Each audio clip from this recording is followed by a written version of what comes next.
Salut à tous, j'espère que vous allez bien. Alors aujourd'hui, je suis très impatient puisqu'on teste la Kia EV6. C'était un test très attendu. En fait, ici, on a la cousine de la Hyundai Ioniq 5. Évidemment, c'est une voiture qui a un excellent rapport prix, autonomie, consommation, équipement. Et surtout, elle a été élue voiture de l'année, c'est pas pour rien. Et elle se positionne très bien face à la Tesla Model 3, surtout depuis qu'il y a eu l'augmentation des prix. Donc évidemment, on va la comparer dans cette vidéo. Bien sûr, une vidéo toujours orientée technologie, bien sûr connectivité, autonomie aussi. On va faire beaucoup de tests sur autoroute. Bref les amis, c'est parti.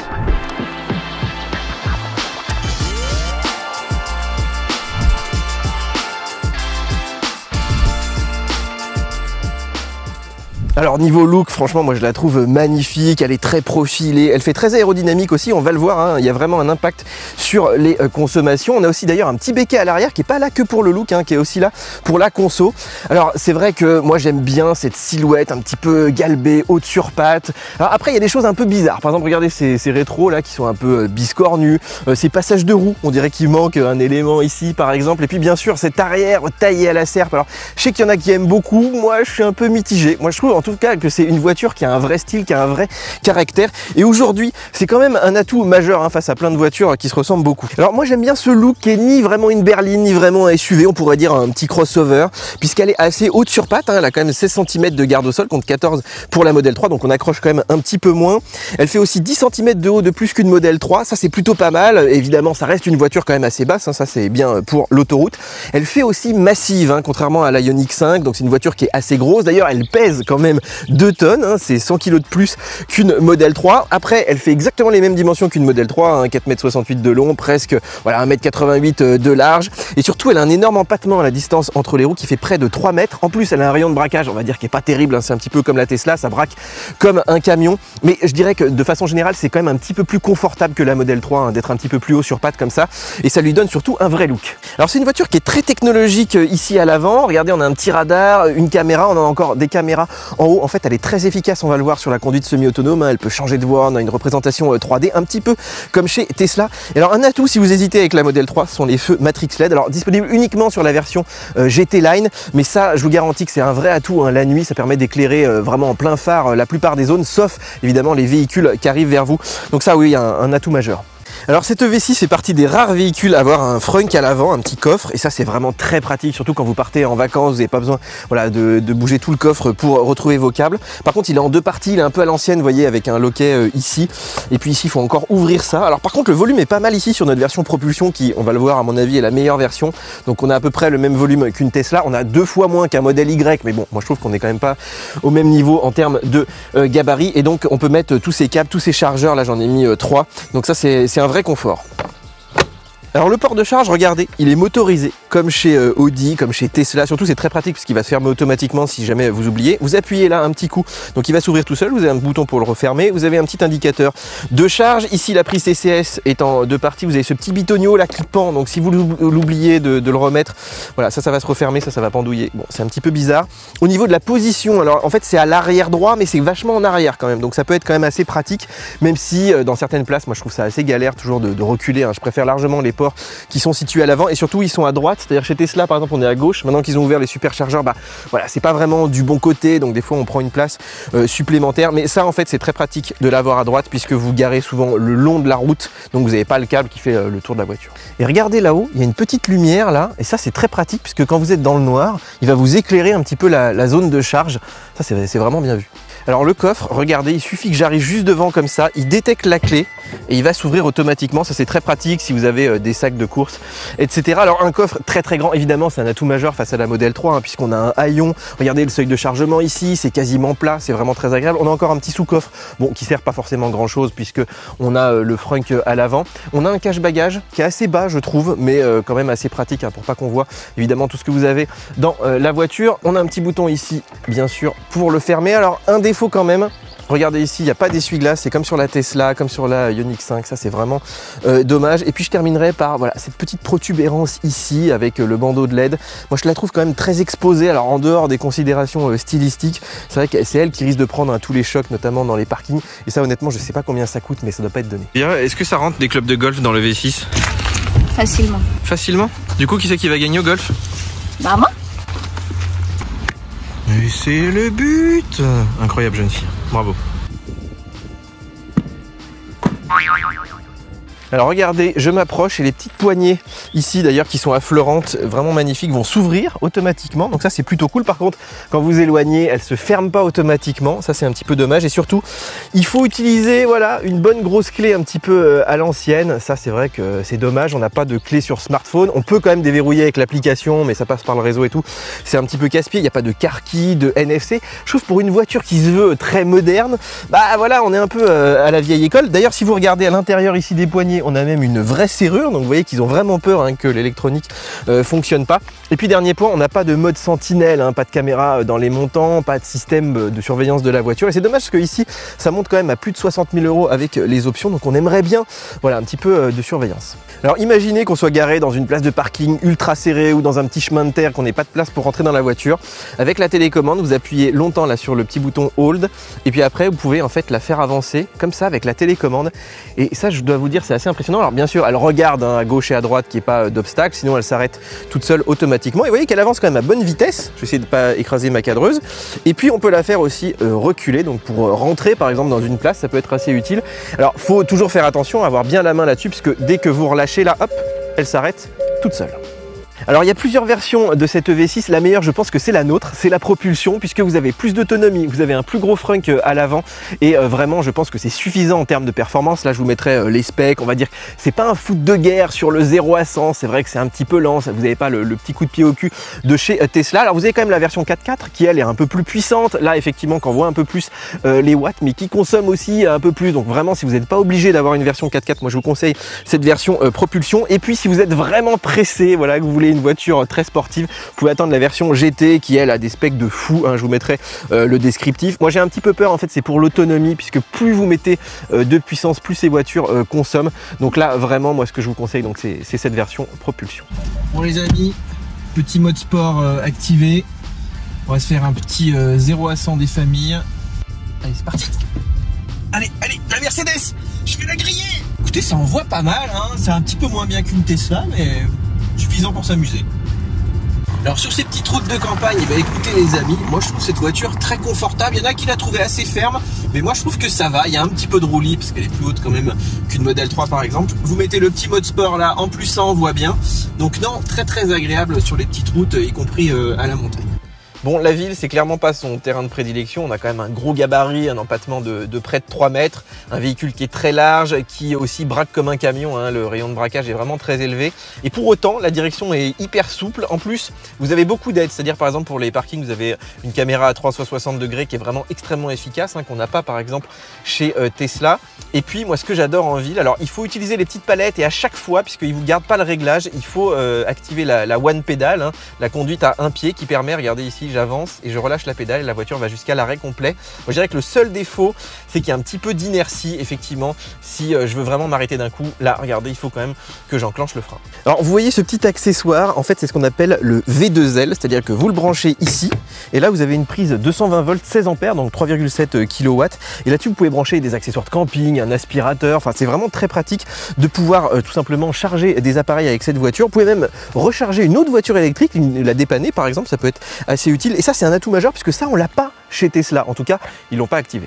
Alors là-dessous, on a quand même une grosse batterie. Elle est un peu plus grosse que la Ioniq 5 puisqu'elle fait 77 kWh contre 73 sur la Ioniq. En fait, c'est autant qu'une Model 3 grande autonomie. Par contre, si vous regardez les autonomies WLTP, donc on est au-dessus de 500 km, c'est un petit peu mieux que la Ioniq 5, mais on est quand même 100 km de moins qu'une Tesla, hein, avec la même batterie. Donc le Tesla reste quand même meilleur niveau efficience. Alors par contre, c'est vrai que sur autoroute, on va le voir, hein, on fait un peu plus de 300 km avec cette voiture. On peut même atteindre les 400 km dans des bonnes conditions. Mais voilà, chez Tesla, la Model 3, elle fait les 400 km et on peut même les dépasser. Par contre, en ville, on a des consommations qui sont tout à fait maîtrisées, même à la campagne, là sur les petites routes, on est autour de 13-14 kWh au 100.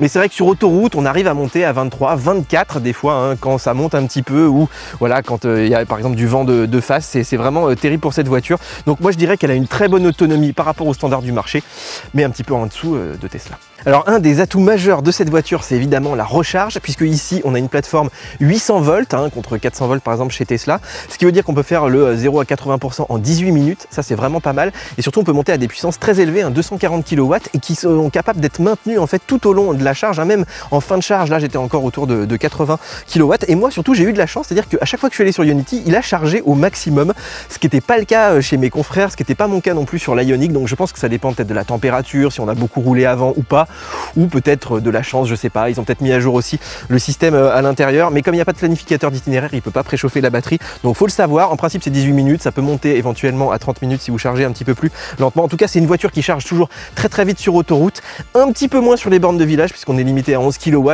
contre 22 chez Audi, maintenant sur les Zoé, sur pas mal de voitures ils ont l'option à 22 kW, ce qui est quand même beaucoup mieux, et puis vous pouvez toujours la brancher sur la prise, nous on l'a quand même pas mal fait, même si le chargeur fourni j'ai trouvé extrêmement lent, j'étais à pas beaucoup plus que 1,5 kW, donc prenez le petit chargeur que je vous ai mis en description, lui il charge à 16 ampères, vous pouvez aussi moduler un petit peu la puissance, bref une voiture qui charge très vite, et ça je vous le garantis, quand vous faites des longs trajets c'est un atout majeur.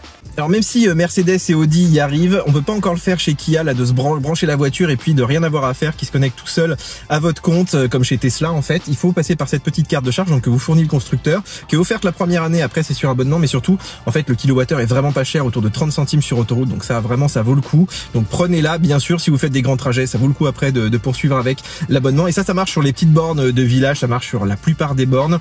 C'est pas forcément le meilleur tarif, donc je vous renvoie bien sûr évidemment à ma petite vidéo où je vous explique les différentes applis, les différentes badges de recharge. En fait ce qui est pénible, c'est quand on vous fournit ça, vous n'avez pas forcément le prix, enfin c'est très compliqué, il faut passer par l'application et tout pour avoir le vrai prix, et je dirais que c'est le vrai problème dans l'électrique, c'est qu'on a ces petits badges, mais à la fin on est incapable de dire combien on a payé là pour la charge qu'on vient de faire. Bon, on passe à la navigation que je n'ai tout simplement pas utilisée, puisque dans une voiture électrique on s'attend à avoir un planificateur d'itinéraire, ce qui me paraît un peu indispensable, sachant qu'il n'y a pas des bornes partout, sachant que il faut quand même savoir quand est-ce qu'il faut s'arrêter. Là pas du tout, il est capable de voir toutes les bornes sur le trajet, là il n'y a pas de souci, mais il est incapable de vous planifier un trajet, d'autant que même si vous utilisez Better Route Planner, Charge Map, ces programmes n'ont pas accès à la consommation en temps réel, à la topologie par exemple de votre conduite, à je sais pas, aux informations de batterie de la voiture qui pourraient par exemple être un peu moins efficaces quand il fait chaud, froid. Donc oui, non, c'est une grosse déception. D'autant qu'aujourd'hui, c'est pas uniquement la recherche de bornes, c'est choisir le meilleur trajet, optimiser ses temps de charge. D'autant que là, on a une voiture quand même qui charge assez vite. Donc vraiment, ne pas avoir ça en 2022, c'est vraiment un scandale. J'espère que ça va arriver par mise à jour. Ce qu'ils nous avait promis chez Hyundai, donc chez Kia en général, ça arrive quelques mois après. Mais vraiment une grosse déception, d'autant que maintenant, on est obligé du coup de préparer son trajet, d'utiliser CarPlay, de mettre ses bornes à la main. Ça, c'est vraiment rébarbatif sur les longs trajets. Alors, il y a quand même une recherche de station, voilà, si vraiment vous êtes perdu au milieu de la pampa. Mais vous voyez que, par exemple, il n'y a pas de filtre sur la puissance de charge, même s'il vous met des petits indicateurs colorés éventuellement. Par exemple, on clique sur Ionity. Je vous rappelle que Kia est membre quand même du réseau Ionity. On se dit tiens, il va y avoir plein d'infos et tout. En fait, pas tellement. Vous voyez ici. Alors, on peut avoir des infos quand même de la station, le nombre de bornes. Bon, la disponibilité a l'air d'être ok. Il y en a une qui est hors service. Bon, déjà ça commence bien. Et puis, on peut pas voir aussi le niveau de puissance. Enfin, on voit pas non plus le tarif qui va être appliqué. Donc c'est hyper basique. Puis regardez là, c'est tout petit ici alors qu'on a quand même un grand écran, il pourrait l'optimiser un petit peu. Donc vraiment très décevant cette recherche de bornes. Moi j'utilise évidemment Charge Map. Bon les amis, c'est parti, je suis chargé à 100%, on est sur autoroute, on va respecter les limites de vitesse. Premier test donc d'autonomie de cette Kia EV6, c'est censé être le modèle qui a le plus d'autonomie sur autoroute puisqu'on est sur une version propulsion grosse batterie.